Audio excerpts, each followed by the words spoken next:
विजयनगर का राजमहल हमेशा से ही अपनी भव्यता और शाही ठाठ बाट के लिए प्रसिद्ध था।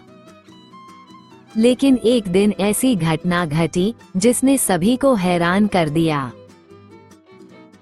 दरबार में हर कोई एक नई कहानी सुनने के लिए तैयार था, लेकिन किसी ने नहीं सोचा था कि यह कहानी इस कदर रहस्यमयी और अद्भुत होगी कि इसकी गूंज पूरे राज्य में सुनाई देगी।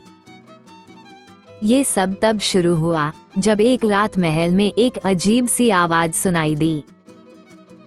रात के अंधेरे में किसी की चहलकदमी और एक दर्दनाक चीख सुनकर सभी लोग घबरा गए।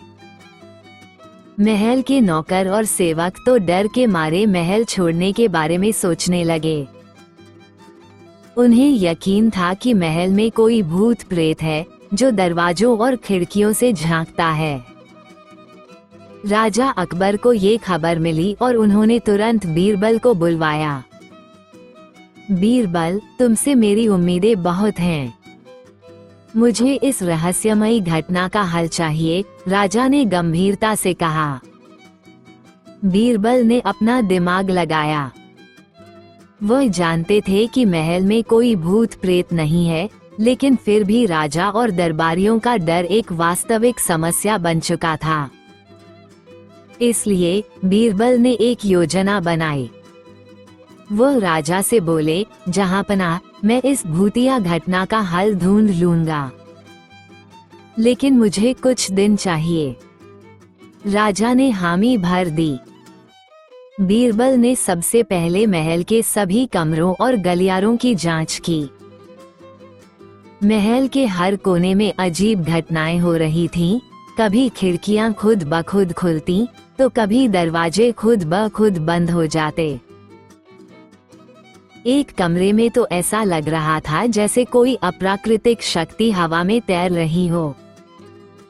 बीरबल ने ध्यान से सब कुछ देखा और समझा। उसे यकीन था कि यहाँ कोई भूत नहीं है, बल्कि यह सब किसी की चालाकी थी। अब उसने योजना बनाई कि वो महल में एक भूतिया पार्टी आयोजित करेगा, ताकि वह जान सके कि असल में कौन इस पूरे खेल के पीछे है। बीरबल ने महल के सभी दरबारियों और सेवकों को एक विशेष रात के लिए बुलवाया। इस रात को हम सब मिलकर एक राजसी भोज का आयोजन करेंगे और हम महल के भूतिया रहस्यों का समाधान निकालेंगे, बीरबल ने मुस्कुराते हुए घोषणा की। जब रात का समय आया तो सभी महल वाले सज धज कर तैयार हुए। बीरबल ने एक सफेद चादर पहनी और महल के आंगन में खड़ा होकर ऐलान किया, आज रात हम सब मिलकर उस भूत का सामना करेंगे। रात के अंधेरे में एक अजीब सी हवाएं चलने लगीं और कुछ समय बाद महल के दरवाजों में खड़खड़ाहट शुरू हो गई।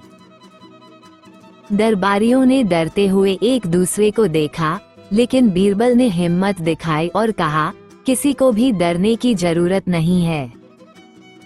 हम सब यहाँ एक साथ हैं। अचानक एक कोने से एक डरावनी आवाज आई, बाहर निकलो, बाहर निकलो, महल में भूत है। सभी लोग डर के मारे एक दूसरे के पास इकट्ठे हो गए। लेकिन बीरबल ने एक ठंडी सांस ली और कहा, कोई भूत नहीं है। बीरबल ने एक तेज कदम से उस आवाज के स्रोत की ओर बढ़ना शुरू किया। वो सीधे महल के पुराने कक्ष में पहुंचे। जब उन्होंने दरवाजा खोला तो अंदर देखा कि एक दरबान डर के मारे कांप रहा था और कुछ अजीब सा कर रहा था। बीरबल ने तुरंत दरबान को पकड़ लिया और कहा, तुम क्या कर रहे हो? दरबान डरते हुए बोला, मैं सिर्फ महल को डराने के लिए आवाज कर रहा था, ताकि लोग इसे भूत समझें और हम सब कुछ चुराकर महल से भाग सकें। बीरबल ने उसकी पूरी कहानी सुनी। दरबान ने बताया कि उसने और उसके साथियों ने मिलकर यह योजना बनाई थी ताकि महल के गहनों और धन का चुपके से अपहरण किया जा सके। उन्होंने महल में अजीब घटनाएं उत्पन्न की थीं, ताकि लोग डरकर वहां से भाग जाएं। बीरबल ने तुरंत दरबान को गिरफ्तार करवाया और राजा को सारी सच्चाई बताई। राजा अकबर ने बीरबल की सूझबूझ की तारीफ की और कहा, बीरबल, तुमने एक बार फिर से साबित कर दिया कि डर और धोखा केवल भ्रम होते हैं। हिम्मत और सूझबूझ से ही समस्याओं का समाधान होता है। राजा ने महल के सभी सेवकों और दरबारियों को समझाया कि डर से बचने के लिए हमेशा सच का सामना करना चाहिए।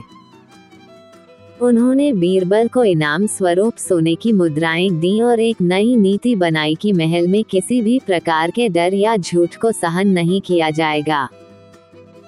ये कहानी हमें सिखाती है कि डर कभी भी सच्चाई को छुपा नहीं सकता। बीरबल की सूझबूझ और साहस ने ये सिद्ध कर दिया कि डर और धोखा केवल एक छलावा होते हैं और केवल सत्य और हिम्मत से ही समस्याओं का समाधान निकाला जा सकता है।